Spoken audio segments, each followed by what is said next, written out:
E-readers with note-taking. Other than the Sony line, which was a little bit high priced, the S1 was about $1,400 at launch. Onyx actually started the whole note-taking trend back in 2018, at the beginning of which, when they had the Onyx Boox Note 10.3. This is the Onyx Boox Max2 Pro, and we're just going to show you every single one of these features because this is a dedicated note-taking video, not the full review. So we'll start with this, and we'll click on the 4 boxes. This will basically thumbnail all the notes that you have taken. You can export individually, export multiples, or delete them respectively. Paintbrush allows you to have thin lines or thick lines depending on how hard you press. You can actually change that. We're going to skip ahead to the line thickness. This will give you a good idea that you can get very thick lines or a combination of both. So if you're trying to be styled like that, you can have all the fun in the world with the paintbrush. The pencil will have the same thickness of line whether you press hard or light, and this is good for consistency, so you can make sure that you don't have any variance in the line thickness. Now we're going to skip ahead again and go down to erase, because we're going to show you all the different ways to erase. So you can erase with the back of the pen like so. You can erase based on the selected range of circle. You can do stroke eraser like that and get rid of the 1x1s, or you can go to erase all and that will wipe everything off the screen. Next is geometric shapes. Straight line, obviously it's a straight line, we'll skip that. We're going to show you all the shapes it can do, just one of each: triangle, square, and circle.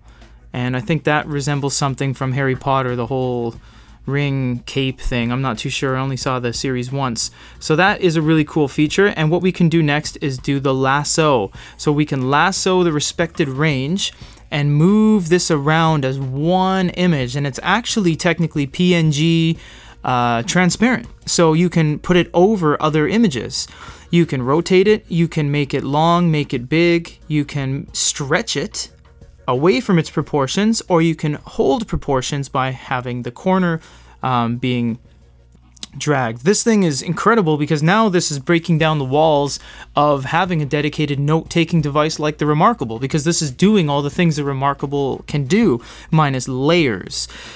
We have text as well now. Text has been introduced, so we can have a box like that and type in Peter. And then once we do, Peter.net, that's probably great. I didn't mean to do that. I made a mistake, but that's fine. Let's leave it at that. So we can move that around. We can choose the text size, the spacing if I want to write a whole paragraph, which you would probably just use another note-taking app.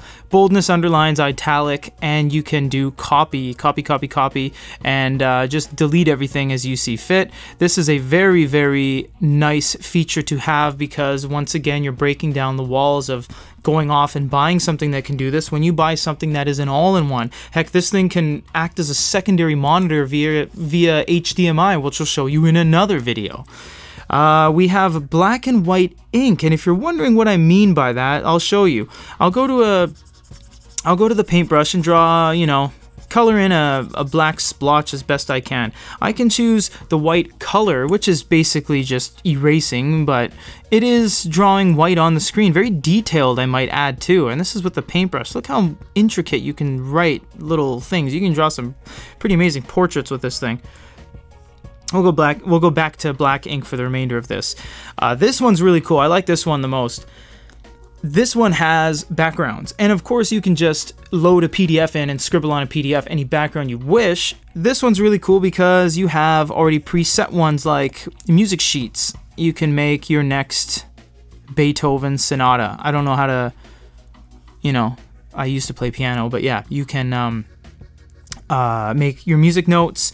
You can go back here, you can choose ledger, left hand, right hand, and if you're wondering left hand or right hand, if I do a ledger and I am left-handed, am I going to be bothered by this menu system the whole time? Well, you can actually click the 3 dots and move the menu position change, and it'll move it over to the left, and I cannot write with my left hand at all. You can see that's terrible.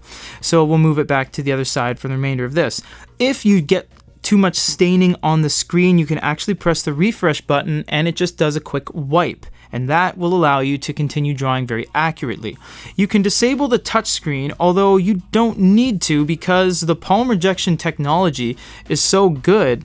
I've never found a use to actually get rid of the touchscreen. For example, I'll put my hand on the screen and you can still completely accurately draw on it with no interruptions whatsoever. So you can do that for good measure, but the technology's there so that you don't need to.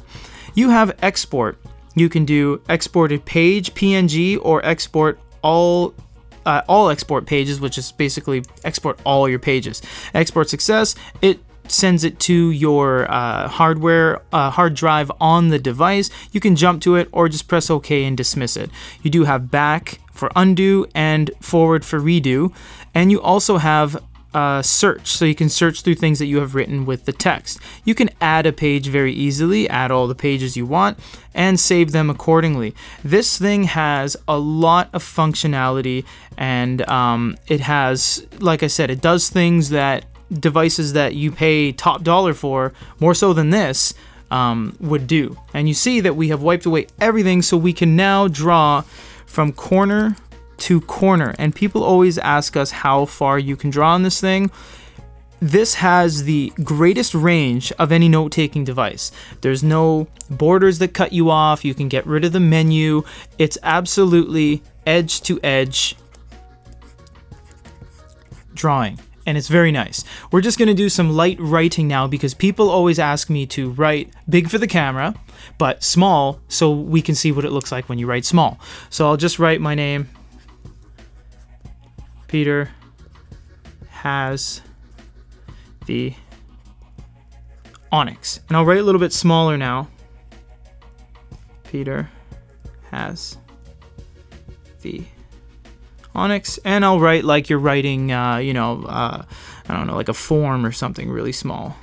Peter has the Onyx. So you can see that whether you write very big, whether you write medium or very small, this thing has the ability to do all of that. And if you're wondering how to get out of here, you press the back button once and that will allow you to go back to the sub-screen mode, not the full screen mode. Note, when you do full screen mode, it does stretch the top left corner or the top right corner respectively, depending on your right-handed or left-handed, in order to make room for the borders.